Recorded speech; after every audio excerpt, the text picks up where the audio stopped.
Hey guys, it's Fonzie. So our booth at the old facility, they're finally starting to take it down, and it's going to be months until it's up and running at our new facility. Now we're going to set up an area here to do some projects, but that's not ready yet. So this week kind of falls in between. I want to do something hopefully fun, definitely different with you. I want to react to one of our very first YouTube videos. So I am going to warn you, I haven't watched this video in over 10 years. Mainly because it makes me cringe so much. I know a lot of our new viewers and subscribers have probably never even seen this video, so there may be some shock factor there. We're gonna go through it together. Hey guys, it's Fonzie with DipYourCar.com. I'd say in the past 4 months, I could count probably about 370, 375. Let's just get this out of the way right away. I know I look a lot different in this video. I'm a lot younger in this. Have a lot more hair, but this is almost 14 years ago. So cut me a little bit of slack. I don't want to do the math. I'm 43 now, but basically 30 here. So it's going to take you a second to kind of digest almost a different human there. But again, almost 14 years ago. Emails and requests. When are you going to do a video to show how to do the entire car using the car kit? Well, today's actually the day. I have the S4, we have the USP Motorsports show coming up tomorrow. Just watching this for the first time in so long, the thing that's standing out to me the most and just blowing my mind is if you look at the cork board that's up against the wall, and you can see 1, 2, 3, 4, 5, 6, maybe 7, 8 orders on the wall. That was our warehouse and logistics system back then. This was taken at a time where I still worked a full-time job, and we didn't know if Dip Your Car was ever going to be anything. It was still something fun to do. We were getting some orders, but we didn't take this seriously, at least to the point where we had real systems in place and stuff. So the fact that we're pinning the orders up against the wall, I wish I could see what was on those orders, but I forgot how we started this. This is all actually filmed in my personal garage. And we're going to be bringing the whole crew out there. So we want to redo the S4. I'm going to be doing the matte black around the entire car, and then gloss black wheels and gloss black grille. So what I'm going to take you through in this video is every single part of the process, step by step, from what you actually get in the Pro Car Kit, how to actually prep the car, the different pieces of masking and taping, and then loading the gun and get you comfortable with the gun that you're going to use. And then we're actually going to paint the car. We're going to videotape the entire process. So finally, we're doing the video. I hope you guys enjoy it. Fonzie from DipYourCar.com. Okay, guys, I'm going to take you through the different parts of the car that we are going to prep, and then surprise you a little bit with the pieces. It's crazy to see the S4 there. That was my daily driver back then. We still have that same car. We still use it in videos. It looks different here, but man, the newspaper on the windshield is insane. This is the car that we're not going to have to prep at all.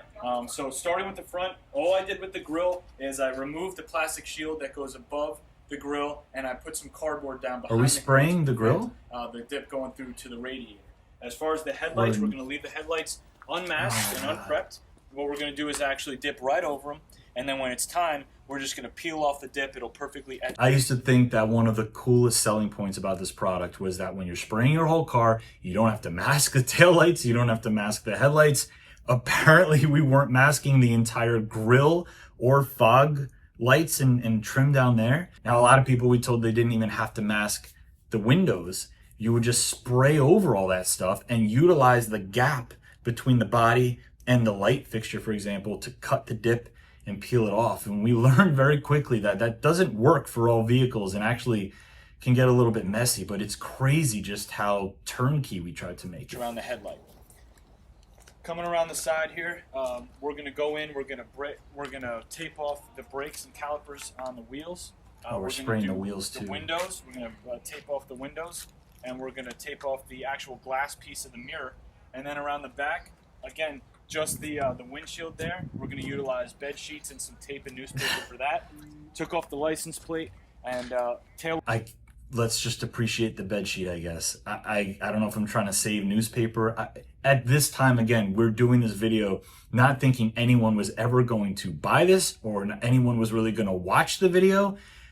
we would have put a lot more effort, I think, into it back then. But just a bed sheet like that on the rear windshield is nuts. Lights just like the front. We're not going to mask those. We're going to go right over it and peel it off. And that's pretty much it. We're going to do it on both sides. I'll take you through step by step. No masking on the rear We're going valance. to utilize some newspaper and just do it the old school Pulling way. out the old newspaper. Just keep it on the tape.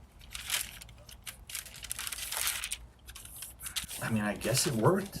So now we're just going to Tape move back and over. I'm drape going to is show you what I did for the a wonderful thing, though. for the rear windshield. The rear windshield in the part of the roof, whenever you can, utilize something like an old bed sheet, because you can go through, you know, a whole bunch of different newspaper.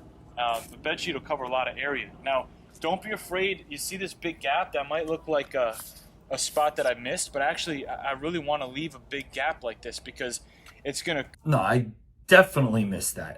My guess is, considering you can see the other side of the rear windshield, is that the bed sheet wasn't wide enough to cover the whole thing. So I probably slid the bed sheet over to the left, had a giant gap to the right, and then said it was on purpose. Cover most of the windshield, but this is going to have a nice, solid, thick stream of Plasti Dip. And when everything dries, I'm going to be able to peel this up, and it'll cut the edge. If I tried to use tape to get this edge perfect, I'm going to end up missing a spot, or the Plasti Dip will bond with the tape, and when I pull the tape up, it's going to screw my edge up. So we want to leave nice big gaps like... No, I know that this car, I've done it a million times, there's absolutely enough edge between the edge of the windshield and the body of the car to get tape in there. That's crazy. that all the way around. Okay, now the last piece to the puzzle is masking off the brakes. Wow. Now I'm going to be redoing the wheels while they're on the car. We're just going to like shoot I this usually entire do. car. I'm going to give them a fresh coat. So what you want to do is you want to take your tape I told you it was and basically cringy. you want to reach in, if your wheel design will allow you to, and you want to mask off the rotors and the calipers. Flashpoint wheels, $99 a Is it wheel. going to kill it if a little bit of Plasti Dip gets on? No, but I mean, obviously it's common sense. You want to keep rubber out of your brake mechanisms. Okay, we've got the car all masked up and ready and prepped. Now the easy part, actually getting the paint done. So you get the Wagner control spray double duty in the kit. This is the best one for the job specifically because it gives a very fine misted spray and it comes out super smooth finish when you're done. So this is my personal... You don't want a fine misted spray. You want it to essentially be a garden hose. Plasti Dip wants to go down in really wet overlapping coats. So that's the exact opposite of what you wanted. And I remember this sprayer. It had a horrible... The problem with Wagner guns off the shelf, and people send me Wagner guns and different types of spray guns all the time and say, can I use this with Plasti Dip? The problem is they're not designed for the Plasti Dip spray's viscosity. So the air cap doesn't separate the product evenly. Normally what happens with these sprayers is you get a ball of product on top, a ball of product on the bottom, and it's empty in the middle. And I have a funny feeling that if that's the case, we're gonna tiger stripe the crap out of this car. Not to mention the fact that you never want to spray low flashpoint coatings like PDS in a spray gun that has the motor in the handle. Clearly, we didn't know that back then. There's a lot we didn't know back then, but the process evolves and you learn and you get safer and more effective as you go.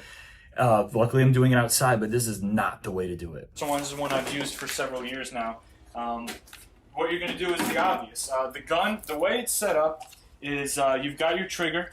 There's a little dial on here that lets out either more or less product the more you turn the dial. My suggestion is turn it down, not all the way down, but pretty much down to almost where it's on the least product setting. And when you're doing your test sprays, see how it comes out and get to a point where you're comfortable with it.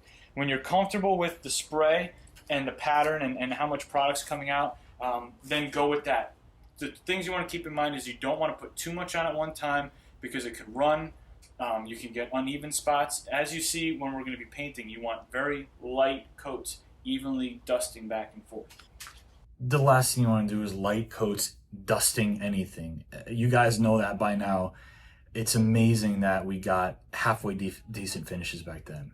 Which we did because, to be honest, when we did this car and brought it to the USP show, we actually won Best Audi. I think that's just because people hadn't really seen a lot of matte cars back then. We're gonna load this in. I can You don't tell you wanna right now, if overfill it. we were internally reducing these gallons, the pigment Go a coverage little on bit this more than is going to halfway be to start terrible. with.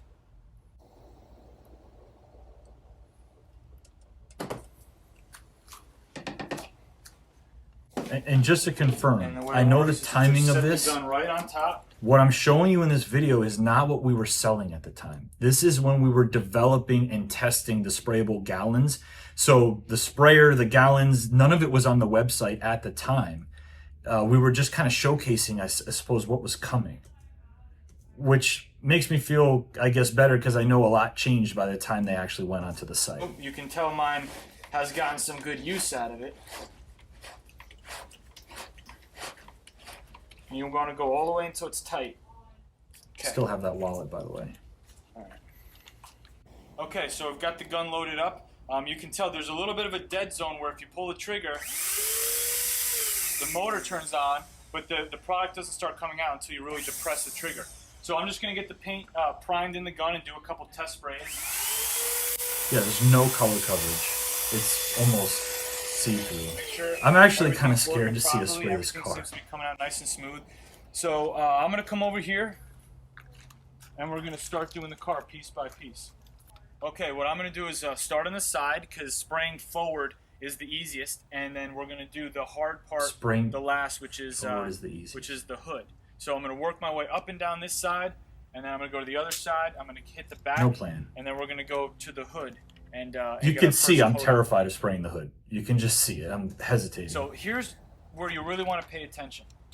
You're not, even though this professional gun is going to help you a lot, you're not just standing there and using your wrist and going back and forth. There's an actual system to getting this a really well done finish. And here's the system. I'm going to stay about 6 to 8 inches away. Okay. I'm going to lock my wrist, All right. and then I'm just going to move the Okay. gun back and forth. That makes me feel I'm better. going to release the trigger, and then I'm going to engage the You're not trigger gonna again stop as I there, go are back. you? So you're going to hear the motor running, but the product is really only coming out on each pass. So we're going to take it stride by stride, and hopefully you'll see And what I'm learn talking as you go. No respirator. See, that's actually kind of a wetter coat. That's not a mist at all. Please don't stop there.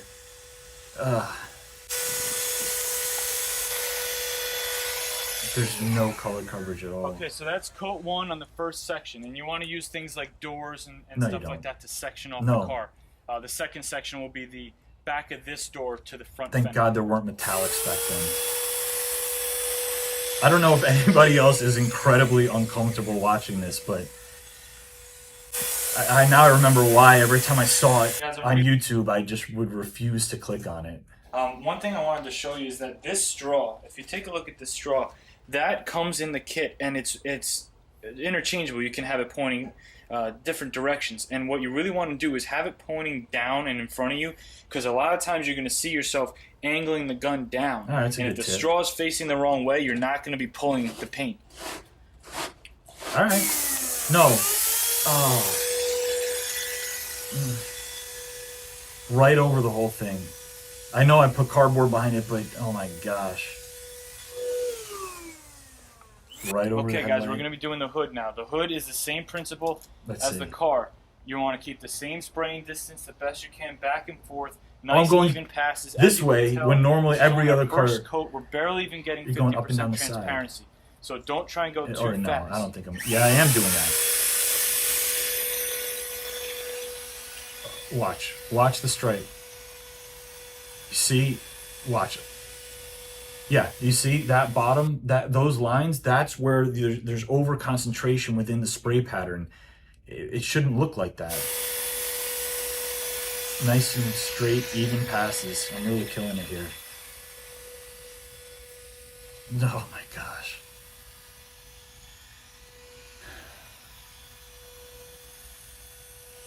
The fact that this video has like 9 million views and that there is a large chunk of people that essentially learn to dip a car or were inspired to dip a car based on this is cool and terrifying at the same time. Now when you're going to get to the sides, you want to come around to the sides. Wow. hit it from the back. Hit it from the back. Okay, this is just after our first coat. As you can see, it looks like a zebra basically. It's got stripes and... You want to have about 50% coverage on your first coat, but that's because you purposely laid almost like a heavy tack coat, not a fully wet coat, and then it looks like you only have 50% coverage. And spots all over it. This is okay. This is what you want on your first coat. No, it's the reason why is you know that you're not putting up too much product at one time. You know you're not going to get runs or bubbles. Wow. The hood has these stripes over it, the ones that you guys usually see when you start having these problems. But watch what happens coat by coat. By the third coat, you're going to start to see that finish come together and get even.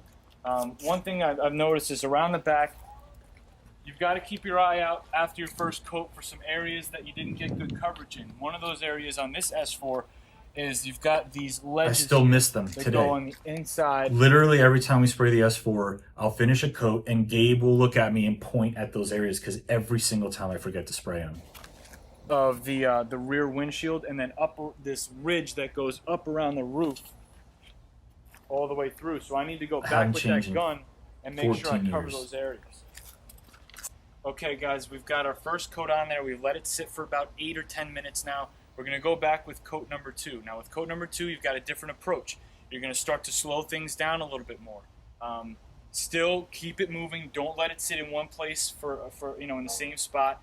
But we are going to slow the pace down, and you'll see the paint fall a little bit thicker and start making that coverage. All right, definitely slowing down.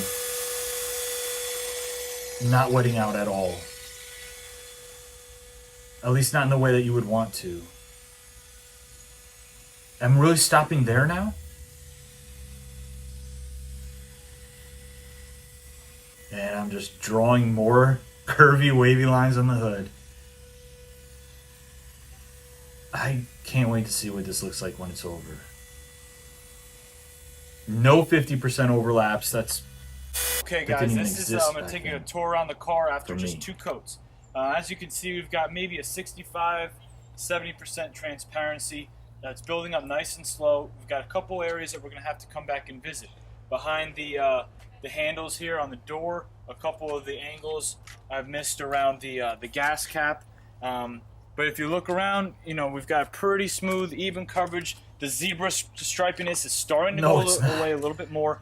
The hood is still spotty because we're building this up the slowest out of all the spots. Is anyone else just really uncomfortable right now? Okay, guys, we're going to take you on a walk around the car real quick. We've got 5 full coats on. Real flush, even tone all the way through, nice and smooth. We've given it a full half hour to dry, and what we're going to do now is go back and start unmasking the windows. Dude, a full half hour to dry, and the hood is soaking wet. It is clearly completely wet. So what we're going to do is we're going to pull up. I guess we're running out of sunlight. All right, let's see what kind of a mess I make here. We're going to let that automatic cut work for us. It's so thin there. I'm just going to leave it, apparently.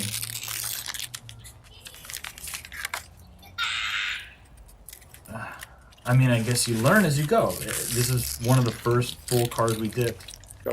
All right, now we're going to start removing all the masking from the windshield and the roof. Oh, there's that spot. To leave. See how easy this is to come off? If this was a thin little strip, take a lot longer to clean that up. Huge stripes across the top of the trunk lid. Obviously, I had a lot of issues with horizontals back then. And it's almost completely dark.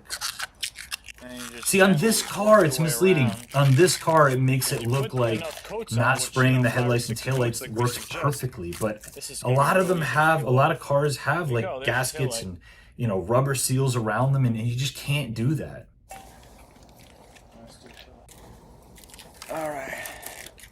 All right, see? There's our headlight. You hear in the background, cameraman goes, "That's effing awesome." And it's over. I don't know if we ran out of sunlight or batteries, but ending the video there is completely insane. I like reliving stuff like this because it's just so long ago and it feels like a whole different lifetime ago. And Dip Your Car's had so many ups and downs since then. It does make me feel nostalgic and it makes me feel grateful. And I hope it was entertaining for you guys. We could do this. We have a long, big library of videos. There's a lot of them in there that we can watch together. If you guys liked this experience, I am more than happy to do it more often. Let me know. Put a comment below. Let me know what you think about what we just watched. Let me know if you want us to do more of them. And if you have any other video ideas, we're open to that as well. This was a lot of fun for me. I really thought I was going to be, I don't know, maybe bored or just fully uncomfortable, but I feel good right now. Like I look around and I see where we came from, and it's a good feeling. So hopefully we can keep growing together. Thank you guys for watching. I'll see you on the next one.